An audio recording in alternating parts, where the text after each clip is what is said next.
ये जिंदाल पाइप है जो कंपोजिट पाइप कहलाया जाता है।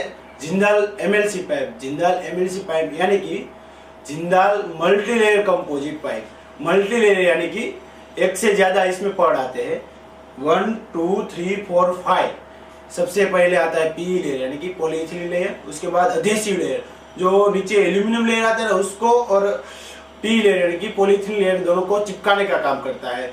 बीच में आता है एल्यूमिनियम लेयर जो इसकी मजबूती बढ़ाता है, और लास्ट में नीचे आता है पी लेयर यानी कि पॉलीइथिलीन लेयर। कंपोजिट यानी कि जो पाइप आसानी से बेंड हो जाए और सीधा हो जाए उसको कंपोजिट पाइप कहते हैं। जैसे कि ये पाइप है जिसको मैं स्प्रिंग है, इंटरनल स्प्रिंग के द्वारा बेंड कर रहा हूं। देखिए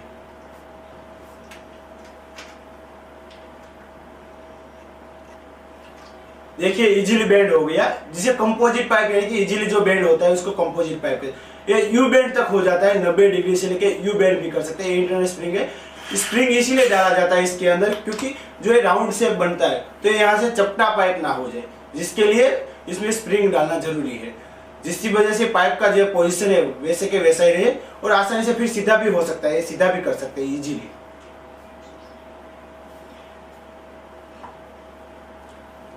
और इसके फिटिंग करने का जो ट्रिक रहता है वो बहुत इजी है, इंस्टॉलेशन बहुत इजी है। इंस्टॉलेशन करने की बेसिक सिस्टम यही है कि सबसे पहले पाइप लीजिए, पाइप को देखिए कंप्लीट है, ओके, कोई प्रॉब्लम नहीं है पाइप में। फिर कटर लीजिए, कटर के द्वारा इसको जो मार्किंग किया है जहाँ तक आपको पाइप की आवश्यकता है यानी कि जहाँ तक जरूरत है आपको, तो वहाँ तक कटिंग कीजिए पाइप को। कटिंग होने के बाद इसको देखिए ये सीधा कटा है कि नहीं। अगर क्रॉस कटा है तो फिटिंग में बराबर बैठेगा नहीं, अगर फिटिंग में बराबर नहीं बैठेगा तो लीकेज का चांसेस रहेगा। तो पहले वही चीज देखिए कि कंप्लीट सीधा कटा है। चलो ओके, सीधा कट चुका है। फिर ये टी है, टी में 4 पार्ट रहते हैं। सबसे पहले नट, स्प्लिट रिंग, यहाँ पे ओ रिंग, ये सब चेक करना जरूरी है। इसमें से एक भी पार्ट मिस होगा तो क्या रहेगा कि लीकेज के चांसेस रहेंगे। तो सबसे पहले नट पाइप में डालेंगे हम, उसके बाद स्प्लिट रिंग डालेंगे।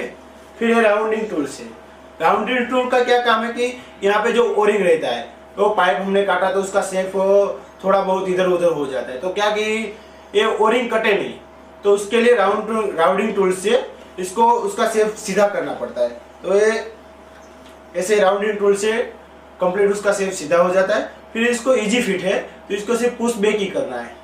ये पुश बैक होने के बाद यहाँ तक देखना है, यहाँ तक पूरा फिट हो चुका है, ओके हो चुका है। तो सिर्फ पहले स्प्लिट रिंग यहाँ तक टच करना है, फिर इसको ऐसे यहाँ तक ले जाके इसको हाथ से ऐसे टाइट करना है।